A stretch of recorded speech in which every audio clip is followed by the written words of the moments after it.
반갑습니다. 또 날씨도 차가운데 오시느라고 수고들 하셨습니다. 교회 소식 전해드리겠습니다. 오늘 저희 교회 또 처음 방문하신 분들을 진심으로 환영합니다. 또 처음 오신 분들은 또 등록해 주시면 또 감사하겠습니다. 예배드리는데 더욱 힘써 주시기 바랍니다. 오늘 낮 예배 후에 전심 식사하시고 또 구역 예배를 또 모임을 미안합니다. 선교의 원례가 있겠습니다. 그리고 다음 주에 연합예배와 성찬식이 있게 되겠습니다. 그리고 이번 주 토요일은 또 3월 1일입니다. 3월 첫날이기 때문에 오전 5시 30분에 월삭 새벽 기도가 있게 되겠습니다. 이번은 또 우리 한나성교에서 또 특송과 또 기도 순서 그렇게 수고해 주시길 바랍니다. 우리 새가족 성경 공부 또 세례기도 교육이 또 오늘까지 있게 되겠습니다. 오늘도 1시에 본당에서 있습니다. 또 중계 대신방 우리가 2월달 수요일과 또 토요일날 그렇게 1, 2, 3, 4, 5, 6 했습니다. 또 미처 받지 못하신 분들은 3월달에 꼭 받을 수 있기 바랍니다. 3월달 중에 토요일에 있습니다. 그래서 신방받을 가정들은 미리 우리 구역장 앞으로 아니면 또 전사님 앞으로 신청해 주시기 바랍니다. 며칠 날 받을지 꼭 말씀해 주시기 바랍니다. 또 성교의 원례가 오늘 또 예배 후에 각 모임 장소에서 가지게 되겠습니다. 우리 세례식이 다음 주에 예배 중에 있습니다. 그리고 세례 대상자들은 다음 주일 오전 10시까지 2층 모양실로 모여주시기를 바랍니다. 세례 문답이 있습니다. 우리 장로님들도 마찬가지로 같이 모여주시기 바랍니다. 당회가 오늘 다음 주입니다. 다음 주 1시에 모양실에서 있습니다. 그리고 오늘 예배 후에 잠시 우리 장로님 임시당회로 좀 모여주시기를 바랍니다. 예배 후에 잠시 모양실에 오시기 바랍니다. 그리고 다음 주 오후 1시에 정기당회가 있습니다. 또 선한일 원례가 다음 주 오후 예배 후에 있습니다. 우리 교우 소식입니다. 우리 김교길 우리 송명지 사람이 그동안 안동에서 또 수년 동안 있었는데 이번 주 어제 토요일 날 수성구 화랑 32길 91번지 또 아파트로 이사를 했습니다. 기도해 주시기 바랍니다. 그리고 우리 박명수 장님께서 지금 베트남에 해마다 가시는데 의료 선교와 또 집짓기 선교차 출타하셨습니다. 다음 주 초에 이번 주 초에 오시게 되겠습니다. 기도해 주시기 바랍니다. 우리 김명자 구사님 또 올해 또 동안에 몸이 불편해서 병원에 또 집에서 요양 중에 있었는데 오늘 출석하셨습니다. 1층 사무실에서 예배 드리고 있습니다. 네, 감사합니다. 기도해 주시기 바랍니다. 교우 소식 또 교회 소식 이상입니다. 이제 우리 다 같이 일어서서 경건한 마음으로 하나님 앞에 예배 드리겠습니다.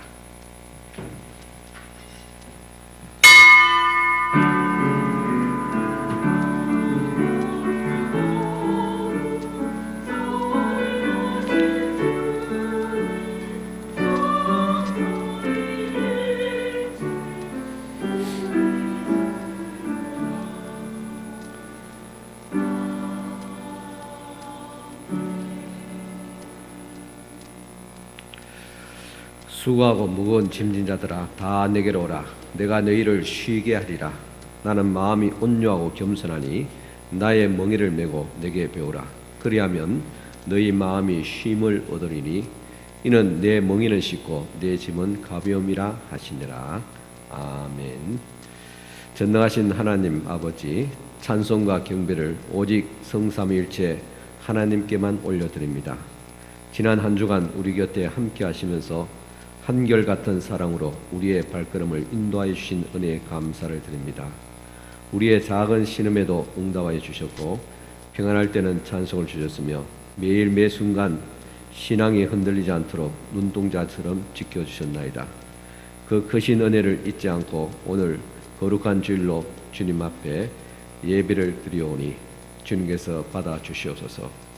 예수님의 이름으로 기원하옵나이다. 아멘. 예, 다 앉으셔서 한 주간의 삶을 돌아보면서 또 하나님과 사람 앞에 지은 죄를 고백하는 시간을 가지겠습니다. 기도드리겠습니다.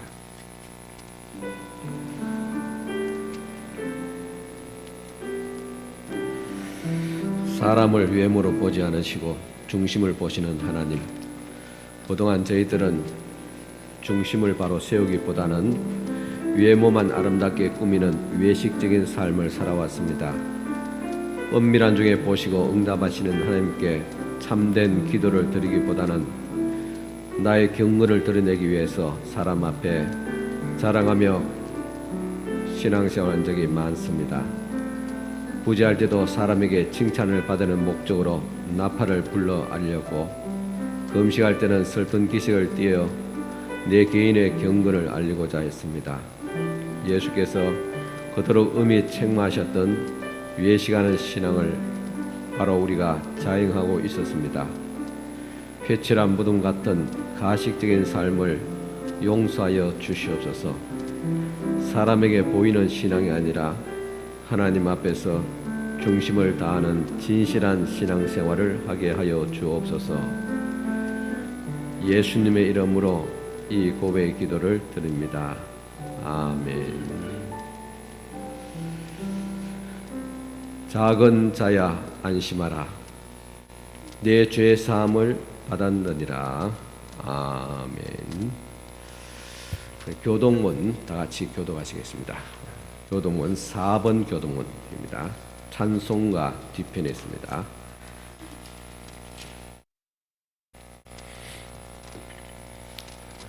4번 교동문 다 같이 교독하시겠습니다. 여호와여, 나의 말에 귀를 기울이사 나의 심정을 헤아려 주소서.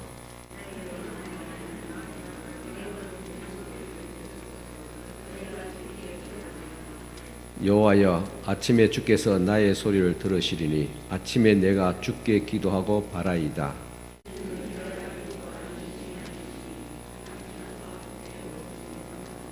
오만한 자들이 주의 목전에 서지 못하리이다. 주는 모든 행악자를 미워하시며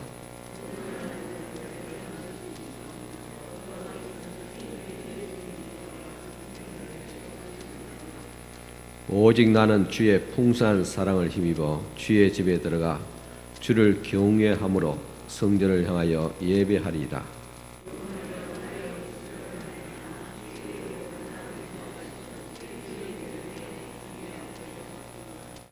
아멘. 이 시간 우리를 대표해서 권호진 지사님 기도해 주시겠습니다.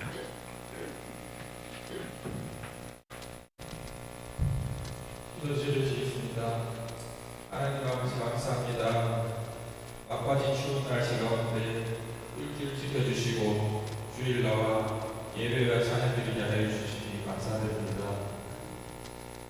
세상 속에서 빛과 소금의 역할을 감당하면서 그리스도의 향기가 나타나면 크리스찬으로 살아야 할 것만 그러지 못하고 세속화되어 살아왔음을 고백합니다.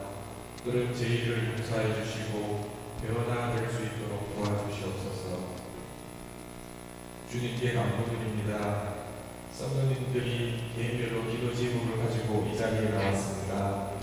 건강의 문제, 경제적인 문제, 가정의 문제, 직장의 문제, 학업의 문제, 여러 가지 기도 제목을 가지고 왔습니다. 그런 저희들에게 기도의 응답을 주시고 저희의 대신하니 주님의 선한 뜻으로 인도하여 주시고 응답하여 주시기를 원합니다. 교회를 위해 섬기는 손길이 많이 있습니다. 그들에게 영육간에 강건함을 허락하여 주시고 늘 성령 충만케 해주시며 말씀 전하시는 목사님께 능력을 다해 주시고 듣는 저희에게도 은혜 내려 주시옵소서. 오늘 드리는 예배 위에 주님 홀로 영광 받으시며 감사드리며 예수님의 이름으로 기도드립니다.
우리 다 같이 찬송가 261장 찬송가 다 같이 드리겠습니다. 261장 찬송 드리며 봉헌하시겠습니다.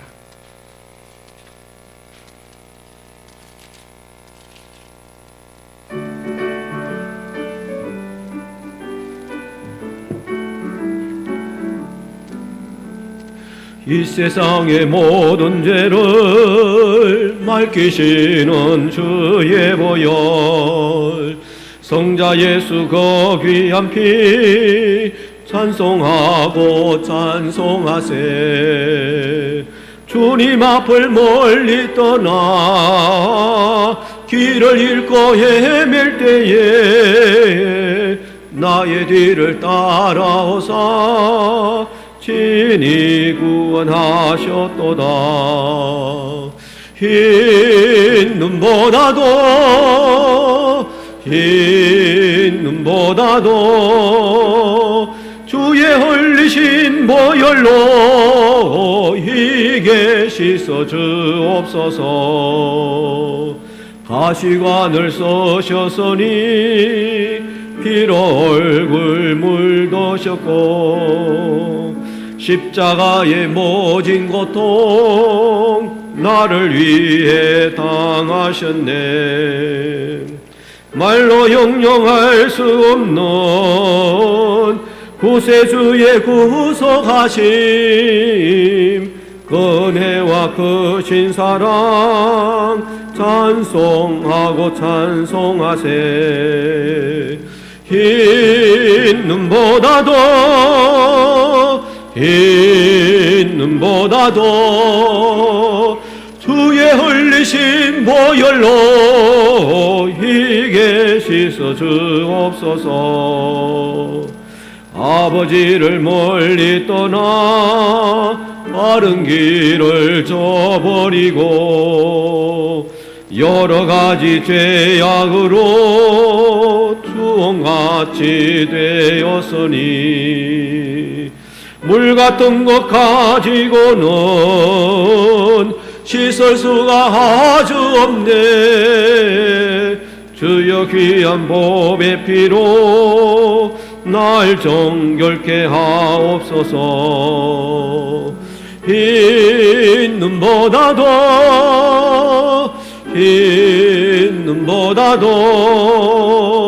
주의 흘리신 보혈로 희게 씻어 주옵소서.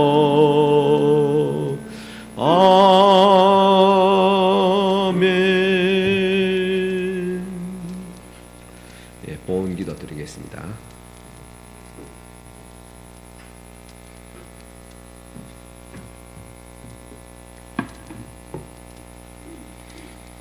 네, 11조 예물 드리신 분들입니다. 박병영 목사님 드렸습니다. 최재현 지사님 드렸습니다. 양동기 지사님 드렸습니다.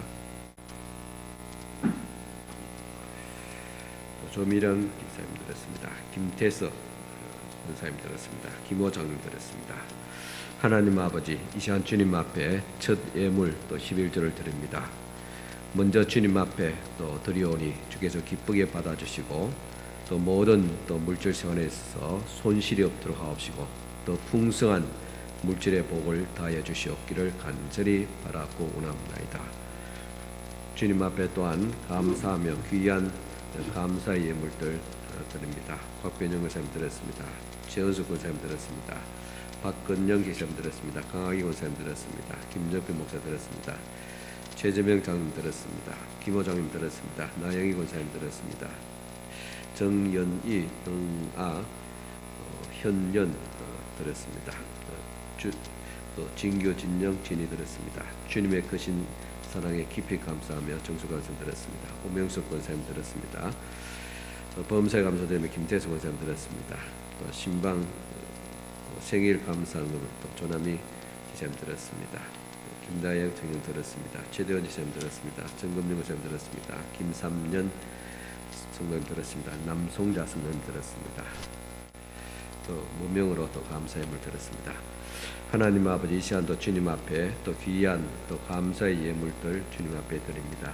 이 손길을 주께서 기쁘게 받아주시고 또 드린 손길들마다 더 감사가 넘칠 수 있도록 복을 다해 주옵기를 바라고납니다. 또 소원대로 또 믿음대로 되어지게 하옵시고 응답되어지게 하옵소서.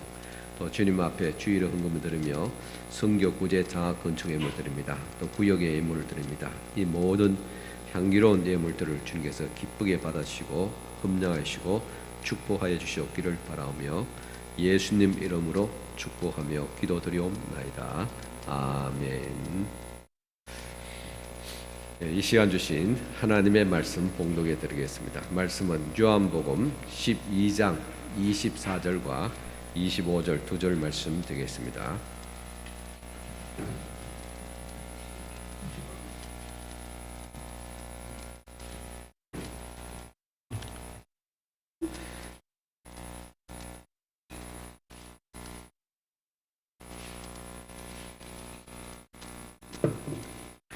요한복음 12장 24절 25절 두 절 말씀 봉독해 드리겠습니다.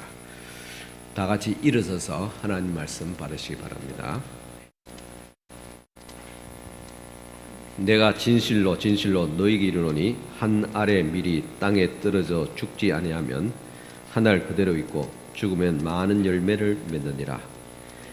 자기의 생명을 사랑하는 자는 잃어버릴 것이요 이 세상에서 자기 생명을 미워하는 자는 영생하도록 보존하리라.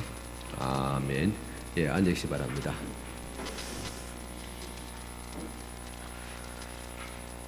여러분 한 주간 동안 잘 지내셨습니까?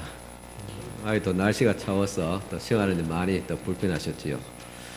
보니까 날씨가 계속 차오니까 감기 든 친구들도 많은 것 같아요. 보니까 건강에 또 이해하시기 바랍니다.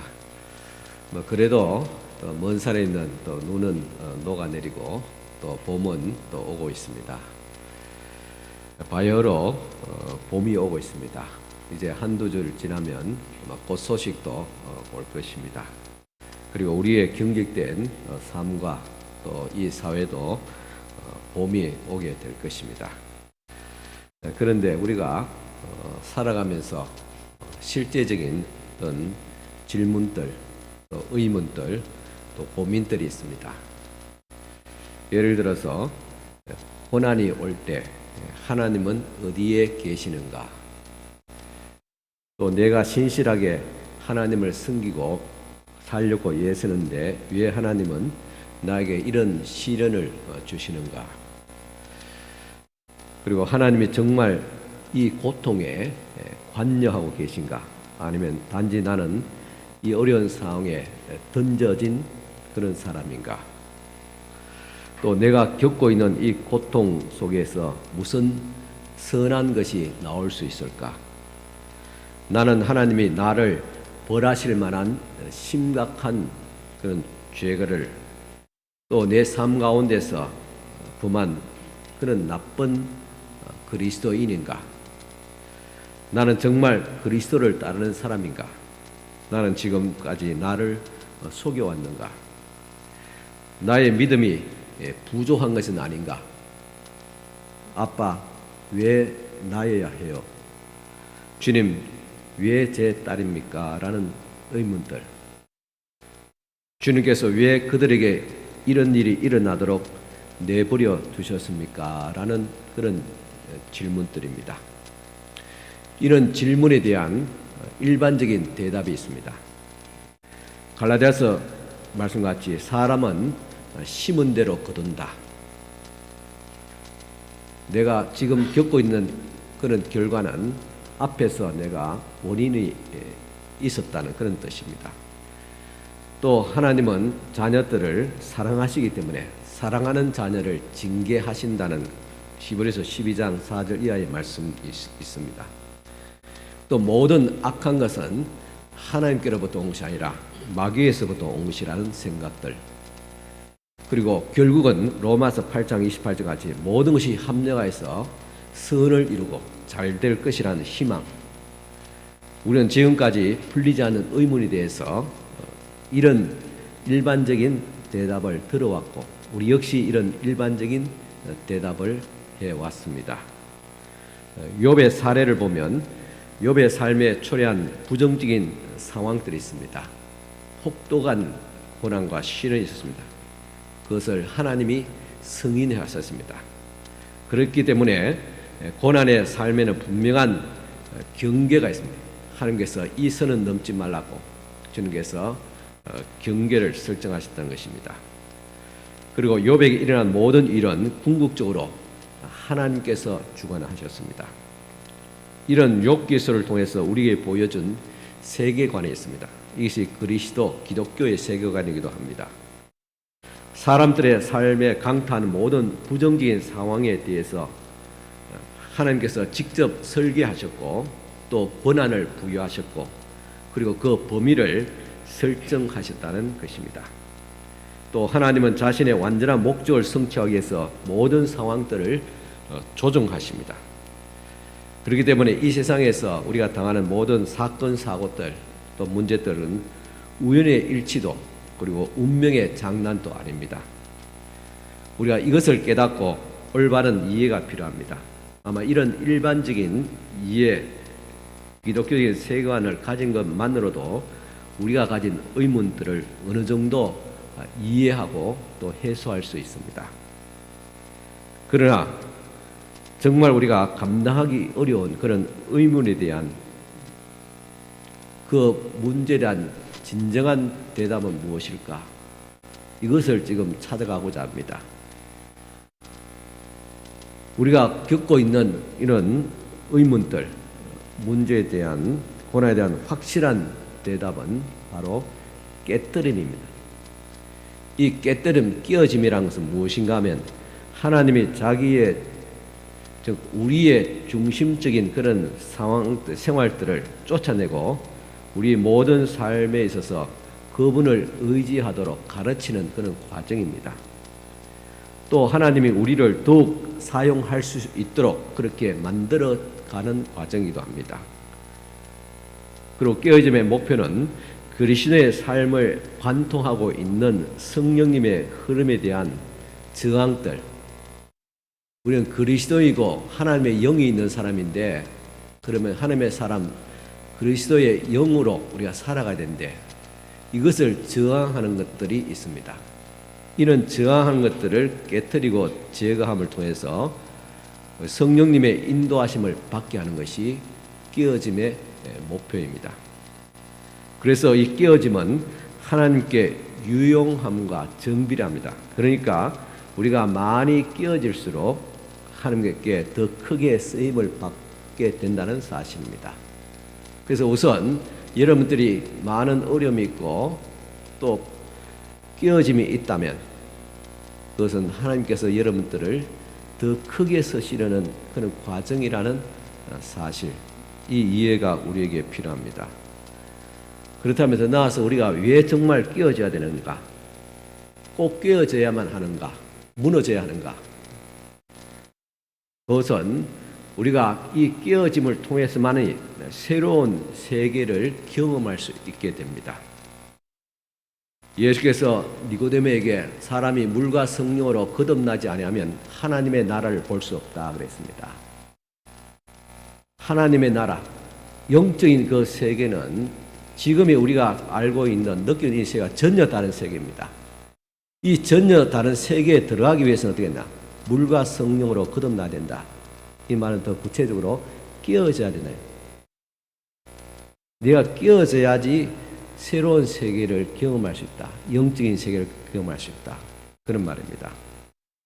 헤르만 헤세의 데미안이라는 책에 보면 이런 말이 나오고 있습니다. 새는 알을 깨고 나온다. 알은 세계이다. 태어나려는 자는 한 세계를 부수어야 한다. 새는 신에게로 날아간다. 새는 알을 깨고 나온다. 이 알이라는 것은 하나의 세계입니다. 나만의 세계입니다. 우리가 알고 있는 이 세계입니다. 그래서 지금 알고 있는 이 세계를 깨트려야지 새로운 세계로 나아갑니다. 알에서 그 새가 깨어나와야지 새로운 세계, 그 넓은 하늘, 전혀 다른 세계로 그렇게 날아가는 뜻이 그렇습니다. 그래서 깨어짐이라는 것은 고통이 수반되지만은 그것은 새로운 시작이라는 거예요. 그런데 사람들은 좀처럼 그 알을 깨고 놓으려고 하지 않습니다. 그 알에 계속 자신을 가두어 두고 있습니다. 그래서 이 끼어지지 않는 사람들은 특징이 있습니다. 다른 사람의 말을 좀처럼 듣지 않습니다. 그리고 자기만의 세계에 갇혀 있습니다. 하지만 다시 태어나려고 하는 자는 기존의 것을 반드시 깨뜨려야 됩니다. 이것을 혁신이라고 말하기도 하고, 혁신이라는 것은 내면을 바꾸는 것이다 말하고, 기독교적인 용어로 말하면 거듭남이라고 말할 수 있습니다. 다음은 끼어짐을 통해서 하나님이 쓰시는 사람으로 만들어지기 때문입니다. 우리가 이 땅에서 최고의 영광이 있다면 하나님 앞에 부름받고 하나님 앞에 쓰임을 받는 것입니다. 이거보다 더 큰 영광은 없습니다. 사실 우리는 이것을 모세의 삶을 통해서 이해하게 됩니다. 하나님은 출애굽을 위해서, 이 대역사를 위해서 모세를 필요로 했습니다. 그러니까 하나님의 방법은 인류를 구원하기 위한, 그러니까 한 민족을 구원하기 위한 하나님의 방법은 바로 사람이라는 거예요. 오늘날 우리 교회가 필요로 하는 것은 더 좋고 더 많은 장비가 아니고 새로운 조직이나 프로그램이 아닙니다. 새로운 방법도 아닙니다. 교회가 필요한 것은 오직 성령이 사용할 수 있는 사람입니다. 그래서 성령님은 조직에 임하지 않습니다. 프로그램에 임하지 않습니다. 기계에 임하지도 않습니다. 성령은 오직 사람에게 임하십니다. 그래서 하나님의 계획이 아닌, 하나님은 이 계획이 아닌 사람에게 기름을 부으십니다. 그런데 오늘날 교회는 더 나은 방법을 계속 찾고자 애쓰고 있습니다. 그러나 하나님은 오늘 이 시대에도 더 나은 사람을 찾고 있습니다. 즉 끼어진 사람을 찾고 있다는 사실입니다. 그래서 출애굽의 역사는 방법이 아니었습니다. 우리가 성경을 유념해서 보시면 어떤 역사를 이루고 할 때 방법을 사용한 그런 기록이 없습니다.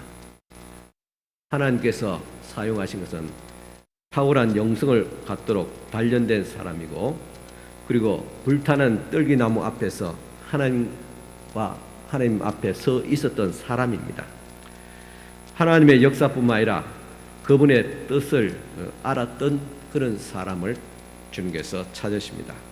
그래서 하나님은 이런 사람을 통해서 일하시고, 이런 사람이 바로 하나님의 방법이고, 하나님은 이런 사람들을 먼저 준비시키고 계십니다. 그런데 오늘날 세속화된 교회는 규모와 화려함을 자랑하고 프로그램을 자랑하고 홍보하고 때로는 물질로서 유혹하고 있습니다. 하지만 하나님은 반드시 사람을 통해서 역사합니다. 어떤 사람인가? 끼어진 사람입니다. 더 많이 끼어질수록 더 많은 성령의 기름 부으심이 있고 권능을 경험하게 됩니다. 끼어짐은 우리 그리스도인들이 반드시 통과해야 될 관문입니다. 디모데후서 2장 21절 보면, 그러므로 누구든지 이런 것에서 자기를 깨끗하게 하면 귀히 쓰는 그릇이 되고 거룩하고 주인의 쓰심에 합당하며 모든 선한 일에 준비함이 되리라. 주인의 쓰시기에 합당한 그릇은 어떤 그릇이냐, 어떤 사람이냐? 바로 끼어진 사람입니다. 하나님께서는 불가능한 일들, 위대한 역사를 하고자 할 때는 불가능한 사람을 선택하신다고 합니다. 그러니까 사람의 완전한 사람을 통해 역사하는 게 아니라 불가능한 사람, 이 불가능한 사람은 어떤 사람입니까? 인정사정 없이 무참하게 끼어진 사람을 말하고 있습니다. 그렇기 때문에 하나님께서는 쓰시고자 하는 사람은 이와 같이 허물어뜨리신다는 사실입니다. 그래서 인생에 있어서 가장 중요한 날은 하나님의 사역을 감당하는 데 있어서 가장 큰 장애물은 바로 내 자신임을 깨닫는 것입니다. 오늘날 우리 주변에 가정에 일어난 많은 어려움이 일대 있습니다. 이 어려움들이 우리가 해결되기를 원하고 응답받기를 원하잖아요. 잘 되기를 원하잖아요. 그런데 이것을 막는 가장 큰 장애물이 바로 나였다는 이 사실을 깨닫는 날이 우리 삶의 생에서 최고로 위대한 날이라는 사실입니다. 여러분들의 이런 위대한 날이 있습니까? 오늘 이 시간이 하나님께서 말씀을 통해서 바로 오늘 이 시간이 여러분들에게서 이 위대한 날이 될 수 있기를 축원합니다.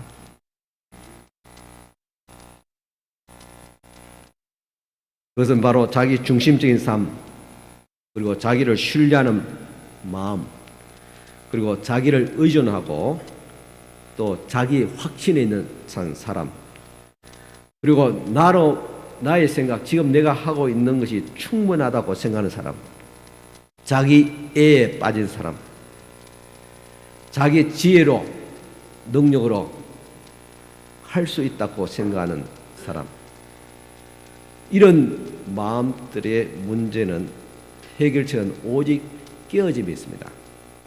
깨어짐은 어떤 사람도 물론 모세를 포함해서 모두가 깨어짐이 없이는 하나님 앞에 바로 설 수가 없습니다.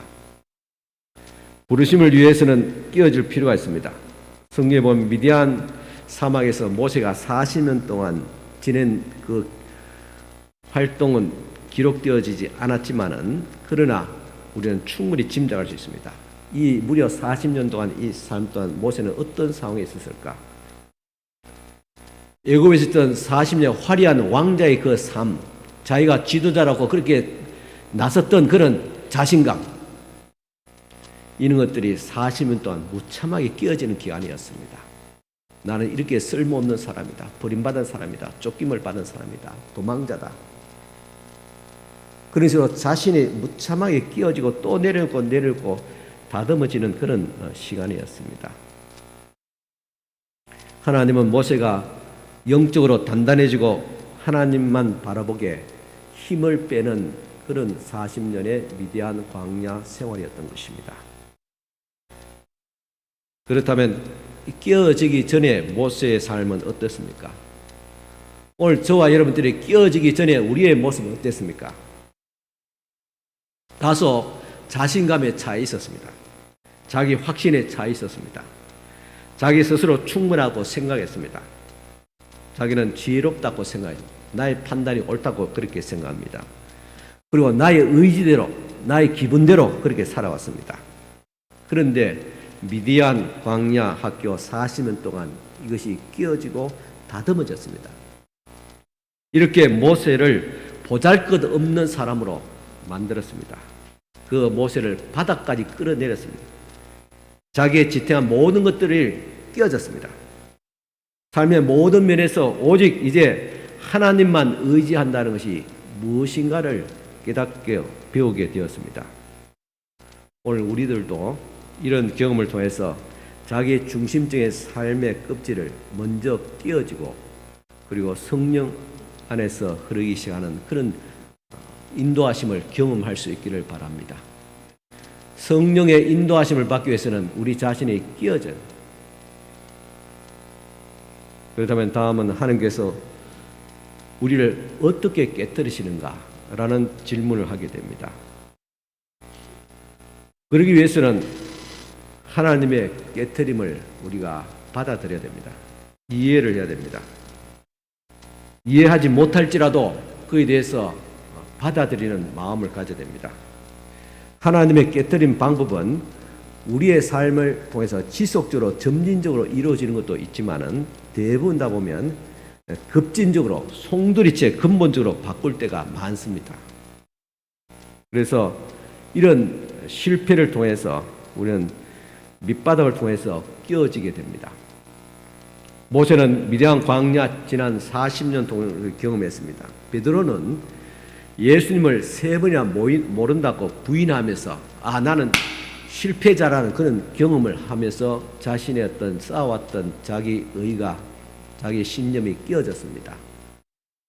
야곱은 약복강 나루터에서 더 이상 물러설 수 없는 그런 절박한 상황에 있을 때 비로소 자기의 한계를 깨닫고 하나님 앞에 복종을 하게 됩니다. 무참하게 끼어지는 과정이었습니다. 얼마나 끼어졌는지 하나님의 사람 천사가 야곱의 환도뼈를 쳐서 다리가 절 정도로 그렇게 만들어 버렸습니다. 하나님은 우리를 깨뜨리기 위해서 우리가 또 가치 있다고 여겼던 모든 것을 빼앗을 때가 많습니다. 베드로에게서는 자만심을 빼앗았고, 야곱에 있어서는 자기 지혜를, 그리고 모세에게서는 스스로 자기가 세운 지도력을 깨뜨렸습니다. 이사야에게는 자기 의에 갇혀 있는 그 굴레를 깨뜨려 버렸습니다. 아브라함에게는 그가 사랑한 독자 아들 이삭을 깨뜨려 버렸습니다. 다윗에게서는 그 명성을, 바울에게서는 유대인의 혈통과 학벌을 깨뜨려 버렸습니다. 모세에게서는 요셉에게서는 가장 사랑받는 아들의 그 위치를 빼앗겨 버렸습니다. 욥에게서는 번영의 자만심을 깨뜨려 버렸습니다. 이런 끼어질 때 사람들, 우리의 마음은 실패와 좌절을 느끼게 됩니다. 때는 상실하게 됩니다. 또 우리 삶에 퇴보를 하게 되고, 내가 이렇게 허약한 사람인가? 그리고 때로는 실적인 질병을 앓기도 합니다. 또 마음의 고통을 겪기도 합니다. 또 괴로움과 실망과 아픔 등을 체험하게 됩니다. 흔히 목회자는 그런 이야기 있어요. 한때 우리 한국 그 교회, 소위 말해서 어떤 영향력 있는 또 대형 교회를 담임 목회하는 목사님들 보면 많은 경우에 병을 앓고, 죽을 병, 암을 앓고, 암투병하고, 또 폐암을 걸리고, 기타 중병을 앓다가 구사일생으로 살아난 사람들이 많아요. 결국은 그 병으로 죽게 되지만, 그래서 그러니까 큰 목회를 하고자 하면 큰 병을 앓아야 된다, 그런 이야기도 있습니다. 건물주의 제 목사는 큰 목회 안 해야 되니까 건강하기를 기도해 주시기 바랍니다. 우리가 기억해야 될 두 가지가 있습니다. 누구도 성공으로는 깨트리시는 법이 없다. 성경 공부라든가 기도를 통해서 설교를 듣는 가운데서, 심지어 간증을 통해서도, 우리가 그리스도인의 어떤 영적인 어떤 교제를 통해서도, 이런 것들을 통해서, 이런 수단을 통해서 단번에 깨어지지 않습니다. 깨어지면 실패입니다. 상실을 통해서 깨어지게 됩니다. 그래서 하나님께서는 이 고난과 비극을 깨어지는 망치로 사용하신다는 사실입니다. 알이 스스로 깨어려고 하지 않기 때문에, 그 속에 갇혀서 더 이상 자기는 새로운 세계로 가려고 하지 않기 때문에 망치로 그 알을 깨트려야 되죠. 그 깨트리는 망치가 바로 고난과 비극입니다. 그러나 이렇게 깨어짐으로써 우리는 육신의 이끌림이 아닌 성령의 이끌림으로 나아가게 합니다. 그리고 하나님이 서시는 사람이 됩니다. 하지만은 이 깨어짐의 실체를 이해하지 못할 때는, 그것을 받아들이지 못하다가 원망합니다. 하나님이 어디 계시냐? 왜 하나님께서 나에게 시련을 주시냐? 그렇게 계속 의문의 꼬리를 물면서 그 삶에서 헤어나오지 못하게 됩니다. 그러나 이런 깨어짐이 육신의 이끔이 아닌 성령의 이끔으로 나아가게 합니다. 그리고 하나님이 서시는 사람이 되게 한다는 사실을 기억해야 됩니다. 그렇다면 이 깨어짐이 왜 그렇게 중요한가? 왜 그리스도를 따르는 더 많은 사람들이 깨어지지 않느냐? 깨어짐을 통해서 하나님의 위대한 역사가 일어나고 하나님이 서시는 위대한 사역자들이 그렇게 시작되어지는데, 왜 깨어짐의 역사가 이렇게 그토록 그렇게 일어나지 않느냐? 그것을 깨어짐을 방해하는 것이 있습니다. 그리고 우리 안에도 깨어짐에 대해서 저항하는, 나는 안 깨어지려고 하는 내면적인 저항들이 있기 때문에 그렇습니다. 그 저항들이 무엇이냐? 바로 무지라는 것입니다. 하나님의 인도하심과 하나님의 그 역사하심에 대해서 이해하지 못하는 무지에서 옵니다. 또 하나는 분노라는, 자기 분노를 조절하지 못하는 분노 장애물이 깨어짐을 방해합니다. 또 우울증과 잘못된 죄책감이 깨어짐을 방해합니다. 그리고 자기 기만, 자기 자학, 이것이 끼어짐에 큰 저항하는 장애입니다. 그리고 완고한 자존심, 이것이 또한 끼어짐에 저항하는 장애물입니다. 무엇보다도 왜 끼어짐을 저항하느냐? 그 속에 들어가면 끼어짐에 대한 두려움이 있습니다. 끼어짐이 두려움. 애기들이 엄마 배에서 끼어져서 나오잖아요. 그러면 어떻게 하면 하고 막 울어버리잖아요. 왜 그렇습니까? 엄마 뱃속에 있을 때는 엄마 뱃속에 하나의 알이잖아요. 그 속에는 편하고 걱정도 문제도 있는데 이 세상에 놓으니까 전혀 다른 세상. 피부로 느끼는 느낌도 다르고 보는 것도 다르고 뭘 다르니까 거기에 대해서 왕 울면서 그렇게 괴로워하는 겁니다. 두려움이죠. 아마 아기가 이 세상을 알았다 하면 엄마 뱃속에 계속 있으려고 하고 그래요. 뭐 그럴 수도 물론 없겠지만 오늘 우리들이 바로 그렇습니다. 끼어지면 두려움, 새로운 세상에 대한 두려움입니다. 바로 그때 우리는 하나님의 약속을 붙잡아야 됩니다. 하나님의 온전한 사람은 하나님의 사랑의 사람이고 하나님의 사랑이 우리의 두려움을 내쫓게 됩니다. 요한일서 4장 18절 보면 사랑 안에 두려움이 없고 온전한 사랑이 두려움을 내쫓나니 두려움에는 형벌이 있습니다. 두려워하는 자는 사랑 안에서 온전히 이루지 못하였느니라 했습니다. 우리가 하나님을 사랑하고 그분을 신뢰함을 통해서 하나님의 끼어짐을 우리를 끼어지는 스스로 못 깨입니다. 하나님께서 깨트리신 시련과 고난을 통해서 우리를 깨트리신데 그 깨트림에 대해서 두려워하지 말고 주님께서 나를 깨트리신다는 사실을 받아들이는 것. 그것이 하나님의 사랑에서 비롯된 사실을 우리 기억해야 됩니다. 그러면 마음에 두려움이 사라집니다. 이 깨어짐에 대한 우리 자신의 태도가 있습니다. 첫째는 자신을 돌아보고 회개해야 됩니다. 끼어지지 못한 속에 갇혔던 우리 자신들 회개해야 됩니다. 둘째는 그리고 있는 지금 내 모습 그대로 인식하는 것입니다. 그리고 셋째는 내가 하나님의 발자취를 찾지 못할 때도 나를 깨뜨리시는 이 과정에 대해서 우리가 다 이해하지 못할지라도 그러나 하나님에 대한 신뢰심, 그분에 대한 사랑에 대해서는 의심하지 않고 하나님을 신뢰하는 그 마음을 가져야 됩니다.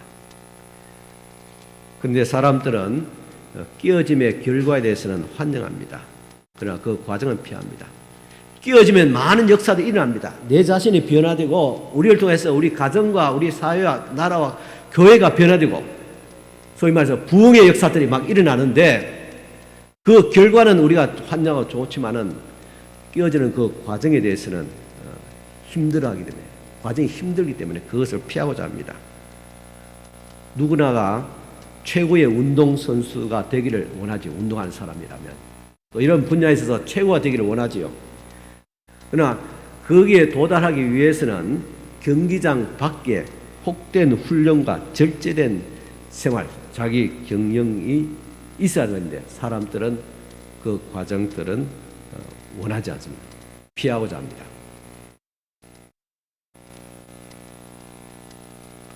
오스왈드 샌더스라는 사람이 이런 말을 했습니다.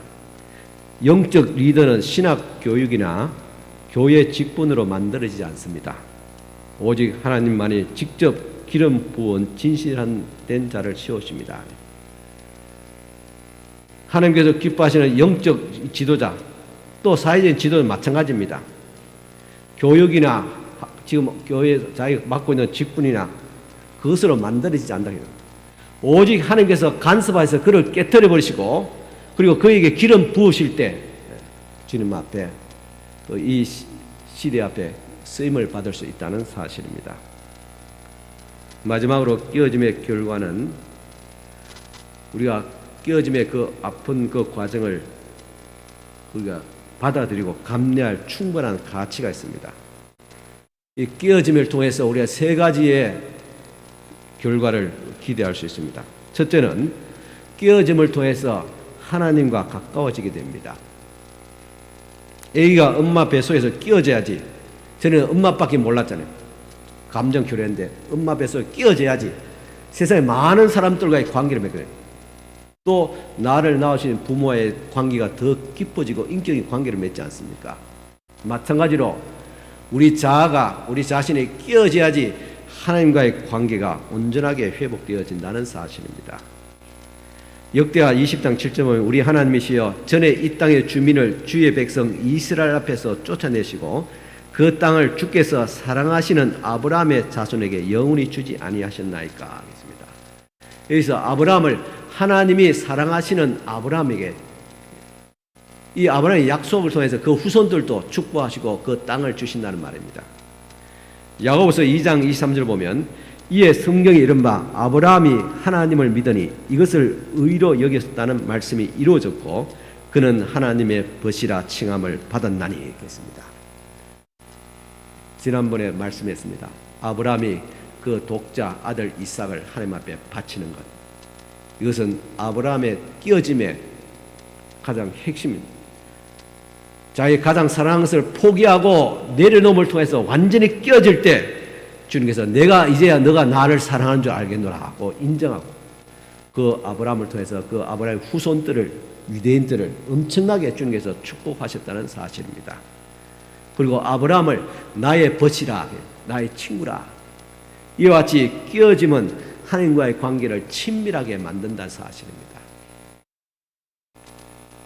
그래서 끼어짐의 과정을 충분히 감내할 가치가 있지요. 또한 둘째로 끼어짐을 통해서 사람과의 관계가 회복되어지고 좋아지게 됩니다. 끼어진 사람의 5가지 특징이 있습니다. 첫째는 그 사람, 끼어진 사람은 다가가기 쉬운 사람입니다. 친밀한 사람, 까칠하지 않는 사람. 어떤 사람 다가가면 까칠해가지고 말 한마디 독소리 쏘는 거 있잖아요. 말하면 되고 불편해요. 끼어진 사람은 까칠하지 않습니다. 끼어진 사람은 가르침을 잘 받습니다. 남의 말을 잘 듣습니다. 수용성이 있습니다. 끼어진 사람은 상대방의 입장을 이해합니다. 상대방의 입장에 대해서 민감하게 반응하지요. 그리고 상대방과 관계에서 분쟁이 일어날 수 있습니다. 우리도 살다 보면 어떤 분쟁이 있잖아요. 서로 의견 충돌이 있지 않습니까? 있지만은 있음에도 불구하고 자기 영역을 추구하지 않습니다. 그러니까 분쟁에 있어서 자기 입장을 계속 고집하지 않는다는 거예요. 그래서 그 사람은 문제가 있을 때 회복 탄력성이 굉장히 높습니다. 누구와의 관계에 있어서. 그리고 중요한 것은 끼어진 사람은 용서할 줄 압니다. 이렇게 끼어진 사람은 사람과의 관계가 온전하게 회복되어지고, 그리고 또한 셋째는 끼어진 사람을 하나님께서, 그리스도께서 사용하신다는 사실입니다. 예수님을 배반하지 않겠다고 장담했던 베드로는 예수께서 잡히실 때 한 여자아이의 말에 스승을 모른다고 3번이나 부인했습니다. 무참하게 그동안 3년 동안 예수님을 따라다녔던, 그리고 너는 교회의 기둥이 될 것이라고 그렇게 예수께서 칭찬해 주셨던 그 베드로가 여자아이의 말에 내가 예수를 모른다고 3번이나 부인함을 통해서 무너지고 맙니다. 끼어졌습니다. 나는 이런 사람인가? 그 밑바닥이 드러났습니다. 비겁한 자기 모습을 드러났습니다. 그런데 부활하신 예수님께서는 갈릴리 바다에서 고기를 잡는 이 제자들에게, 특별히 베드로에게 찾아가셔서 물었습니다. 요한복음 21장 17절 말씀입니다. 그것도 3번이나 물었습니다. 똑같은 말을. 요한의 아들 시몬아, 내가 나를 사랑하느냐? 그때 베드로가 말합니다. 주께서 3번이나 내가 나를 사랑하느냐고 하심으로 베드로가 근심하여 이르되 주님, 모든 것을 아시오매 내가 주님을 사랑한 줄 주께서 아시나이다. 예수께서 말씀하기를 내 양을 먹이라, 내 양을 치라고 하셨습니다.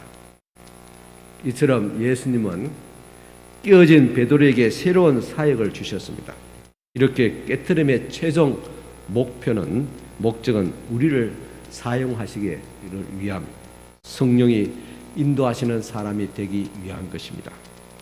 그래서 깨트림을 통해서 우리는 새로운 영적인 힘을 얻고 또 새로운 동력을 얻고 성령의 기름 부으심과 그를 통해서 풍성한 결실을 얻게 되는 것입니다.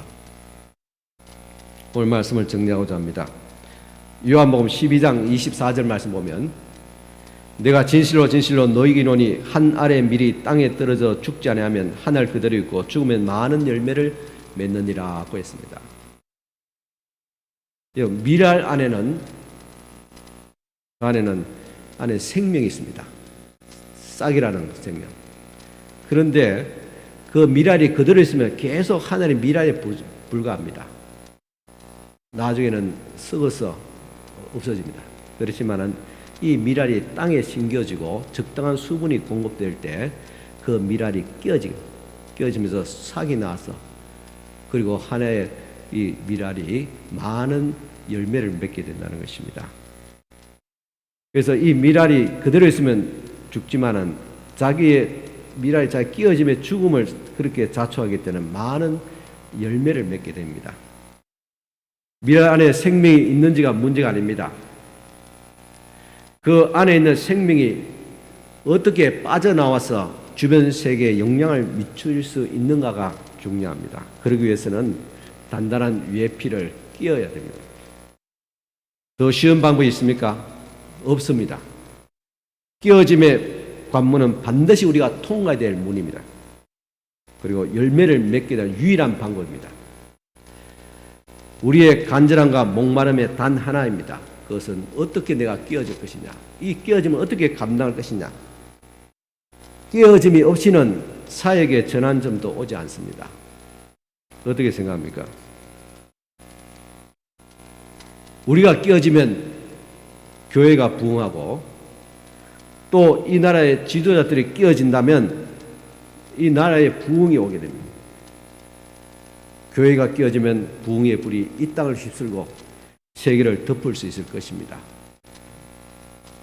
그런데 그리스도를 따르는 얼마나 많은 사람들이 하나님께 정하고 완고한 마음을 가진 사람들이 많이 자리 잡고 있다는 이 사실에 참으로 안타깝습니다. 교회 안에 그런 사람을 바라보는 게 아니라 우리 자신을 바라볼 때도 내가 얼마나 끼어지고 나는 얼마나 끼어지고 나는 내려놓았냐 그 생각할 때 우리 자신의 모습 볼 때도 참으로 어떤 한심하기도 하고 안타깝기도 합니다. 깨뜨리시고자 하는 하나님의 그 간절한 열망과 노력에도 불구하고 그들은 낮아지거나 자기 자존심을 부수는 상황들을 단호하게 저항하면서 아직도 거부하고 있습니다.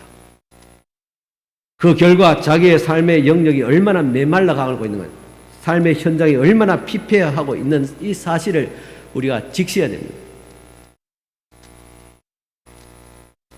끼워지지 않을 때는 하나님의 능력과 기름 부으심이 사라집니다. 그 자리에는 영적인 침체와 영혼의 착오만 남게 됩니다. 마태복음 19장에 보면 부자 청년의 이야기가 나옵니다. 그 부자 청년에게 그 청년이 주님께 와서 말합니다. 선생님, 내가 무슨 일을 하여야지 영생을 얻겠습니까? 내가 무슨 일을 하여야지 천국에 갈 수 있겠습니까? 라는 그런 질문입니다. 그때 예수께서 말씀하기를 어찌하여 선한 일을 내게 묻느냐? 선한 일은 오직 한 분 하나님이시다. 너가 생명에 들어가고자 원한다면 그 하나님의 계명을 지키라. 그때 청년은 어느 계명입니까? 예수께서 말씀하기를 살인하지 말라, 간음하지 말라, 도둑질하지 말라, 거짓말하지 말라, 내 부모를 공경하라.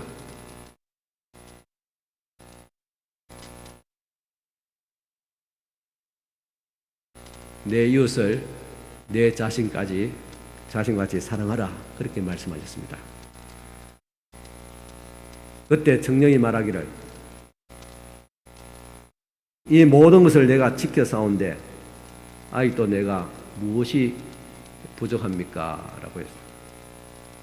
그때 예수께서 말씀하기를 내가 온전하고자 원하는데 내 소유를 팔아서 가난한 자들에게 주라. 그리하면 하늘에서 보화가 내게 있으리라. 그리고 와서 나를 따르라 하겠습니다. 그런데 성경은 그 청년이 재물이 많음으로 이 말씀을 듣고 근심하면서 떠나갔더라 그랬어요. 그때 예수께서 안타깝게 제자에게 이렇게 말씀했습니다. 내가 진실로 너에게 이르노니 부자는 천국에 들어가기가 어려우니라. 불가능하단 말이 아니고 어렵다. 왜냐? 그 재물을 포기하고자 하는 끼어짐이 거의 어렵기 때문에 그렇게 부자가 천국에 들어가기 어렵다. 그렇게 말씀하셨어요. 부자 청년의 끼어짐은 바로 재물이었습니다. 예수께서 그 재물을 깨기를 원했지만은 부자 청년은 끼어짐을 거부했습니다. 결국 하나님의 역사에 다시 거론되지 않았습니다. 우리가 하나님 앞에 항복하기 전에 끼어지기 전에 그렇게 될 때까지 우리는 그 상태를 교착 상태다, 즉 멈춤의 상태다 그렇게 말하고 있습니다. 그 멈춤의 상태에서는 전혀 역사들이 일어나지 않습니다. 교착 상태입니다. 그래서 우리에게서 있어서 끼어야 될 것이 무엇이냐? 부자청년의 재물이었다면 내가 끼어져야 할 부분이 무엇인가? 우리 스스로 자신들이 잘 알고 있습니다. 쉽게 할 수 있는 것은 그것을 건드려보면 압니다. 한번 자존심 딱 건드려보면 탁 하고 튑니다. 그것이 끼어져야 됩니다. 자기 자신의 자아. 그것을 깨트려야 됩니다. 우리는 이 시간에 왜 끼어져야 되는가? 어떻게 깨트려야 되는가? 그리고 끼어짐의 결과가 무엇인가? 무엇을 기대할 수 있는가에 대해서 말씀을 드렸습니다. 왜 끼어져야 되느냐? 하나님께 주시는 축복된 새로운 삶을, 새로운 세계를 경험하기 위해서 끼어져야 된다. 그리고 하나님이 쓰시는 성령의 사람이 되기 위해서 끼어져야 됩니다. 어떻게 깨트리는가? 내가 가진 것을 빼앗기는 것. 그것을 고통이라 고난을 통해서 우리는 끼어지게 됩니다. 끼어짐의 결과는 무엇을 기대할 수 있느냐? 하나님과 사람의 관계가 회복되어지고 진정한 그리스도의 일꾼이 되어지게 됩니다. 무엇보다도 끼어지면 전혀 다른 세계를 경험하게 됩니다. 내가 지금에 쌓아왔던, 내가 지금 생각했던, 내가 지금 살고 있는 삶의 영역과 태도와 방법하던 이런 것들이 완전히 새로운 세계를 경험하는, 신비의 세계를 경험하게 됩니다. 하나님과 영적인 교통하고 성령께서 나를 통해서 역사하시고 성령께서 나를 통해 역사할 때 막 역사가 일어납니다. 우리 가정이 변화되고 교회가 변화되고 부흥의 역사가 일어납니다. 끼어짐을 통해서 전혀 새로운 세상입니다.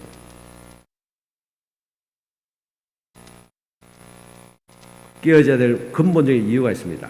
만일 우리 삶에 있어서 끼어짐이 없다면 하나님과 전혀 관계가 없는 삶을 살아가게 됩니다. 끼어짐이 없이는 진정한 나를 그리스도인이라, 하나님의 사람이라, 성도라고 말할 수 없습니다. 왜냐? 아직도 자기 안에 갇혀 있어요. 스스로 갇혀 있기 때문에 하나님을 보지 못하기, 하나님의 세계를 체험하고 경험할 수 없기 때문에, 하나님의 사람으로 살아가지 않기 때문에 그 사람을 어떻게 그리스도인이라 말할 수 있고 성도라고 부를 수 있습니다. 주님께서 우리를 깨보자고 합니다. 그런데 스스로 깨기가 어렵습니다. 거의 불가능합니다. 그래서 하나님께서 외부적으로 깨십니다. 망치를 두고, 무슨 고난의 망치를 두고 실패의 망치를 두고 깨뜨려 버리신다는 사실입니다. 아프지만은 여러분 견뎌야 됩니다. 깨어지고 무너져야 됩니다.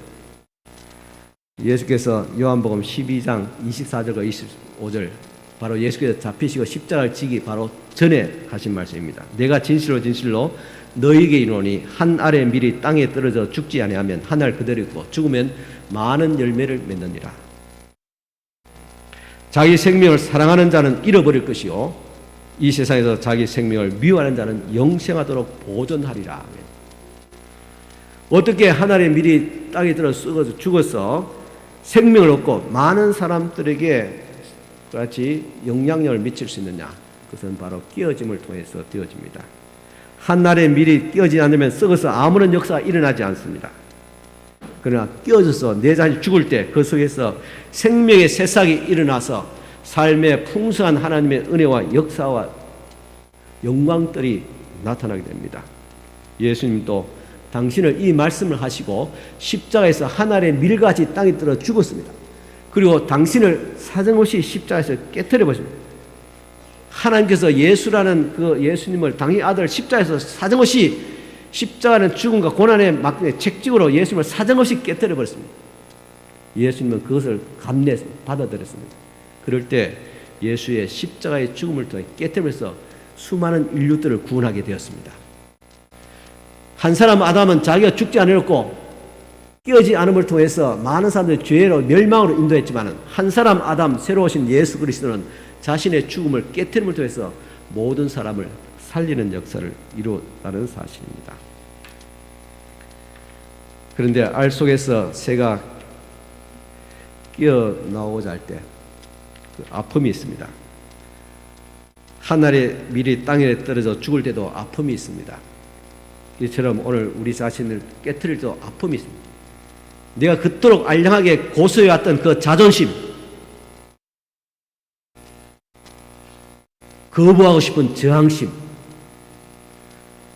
왠지 모르게 마음에 자꾸 미움이 일어나는 가시 돋친 그 마음, 이것을 깨트리고 놓고자 할 때 굉장히 아픔이 있습니다. 깨트리는 구체적으로 자기 자존심을 꺾고 성질을 죽이고 안일함을 일깨우고 다른 사람을 존중하는 마음을 가지고 이런 것들이 사실은 죽기보다도 더 힘들 수가 있습니다. 마치 십자가를 져야 되는 그런 책임과 무거운 중압감이 있습니다.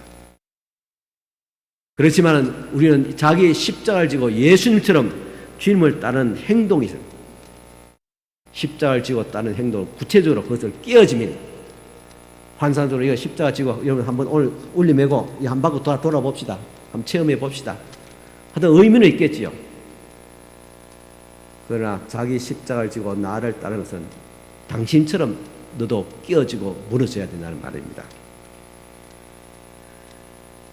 십자가 지는 것은 고통스러워 힘듭니다. 그렇지만 그 끼어짐은 결과를 볼 때 충분한 가치가 있습니다.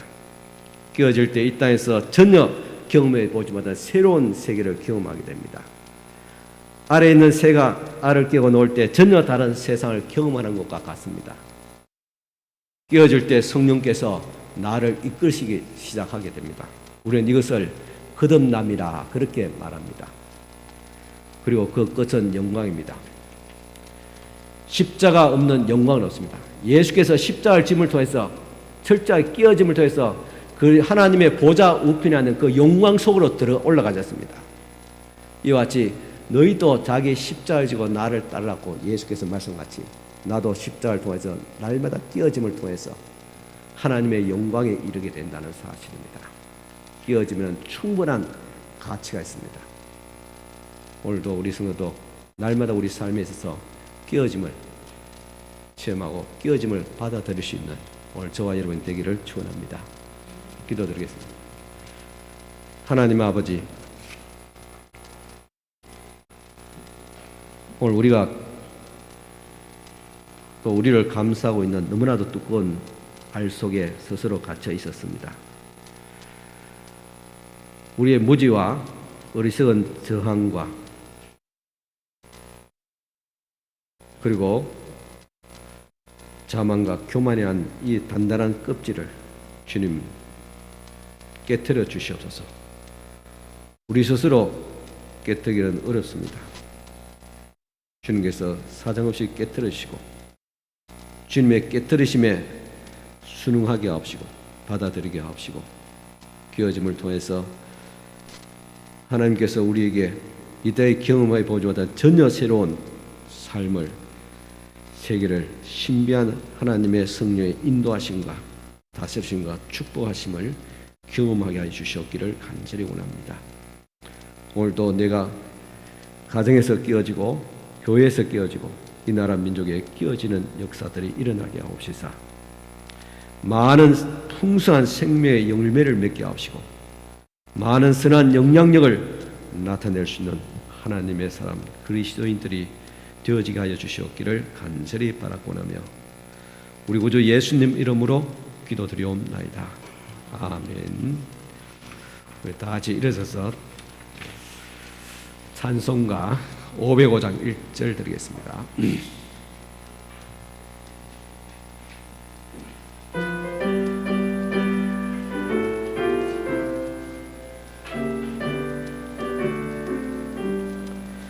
온 세상 위하여 나 복음 전하리. 만 백성 모두 나와서 주 말씀 들어라. 죄 중에 빠져서 헤매는 자들아, 주님의 음성 듣고서 너 구원받으라. 전하고 기도해 매일 정인 되리라. 세상 모든 사람 다 듣고 그 사랑 알도록. 아멘. 오늘 그 광고 들었는데 아마 김교길 집사 또 성민 집사님 어제 이사한 줄 알고 있습니다. 아마 이사하고 짐 부르고 아마 아이도 가서 또 정리하려면 한 달은 아마 걸릴 거예요. 그래도 이게 바쁜 가운데서 또 교회에 또 예배 출석했습니다. 또 환영하며 뭐 원래 우리 집사하고 있지만은 이제 우리와 함께 또 같이 신앙생활하고 또 아름다운 성도의 또 계절을 계속 잘 나눌 수 있기를 바랍니다. 또 환영하고 또 축하합니다. 오늘 경환이 또 왔네. 또 환영합니다. 예, 감사하며 제가 축복 기도드리겠습니다. 하나님 아버지 감사합니다. 오늘 이 시간 또 주님 앞에 나와서 예배하는 사랑하는 우리 모든 성도들을 축복하여 주시옵시고, 특별히 또 우리 송미연 집사, 김교일 집사, 또 경환이 사랑하는 또 자녀들 같이 함께했습니다. 그동안 안동에 멀리 가 있었지만은 다시 모교회로 생활의 거처를 옮기고 또 왔습니다. 축복하여 주시고 가정을 평안케 하옵시고 또 주님 앞에 귀하게 쓰임 받는 주님의 사람 일꾼들이 되어지게 축복하옵소서. 이제 우리가 세상 속으로 나아갑니다. 우리 삶의 터전에서 끼어진 모습으로 주님의 영광을 드러내며 또 우리 자신들의 새로운 세상을 주님께 주시는 전혀 다른 성령의 인도하심을 따라 살아갈 수 있는 저희들 되어지게 하옵소서. 이 모든 것 예수님 이름으로 기도드리오며 지금은 우리 주 예수 그리스도의 은혜와 하나님의 크신 사랑과 성령님의 감화교통 충만하신 은총이 오늘 이 시간도 주님 앞에 나와서 예배하고 돌아가는 사랑하는 모든 우리 성도들 머리 위에 지금부터 영원토록 함께 있을지어다. 아멘.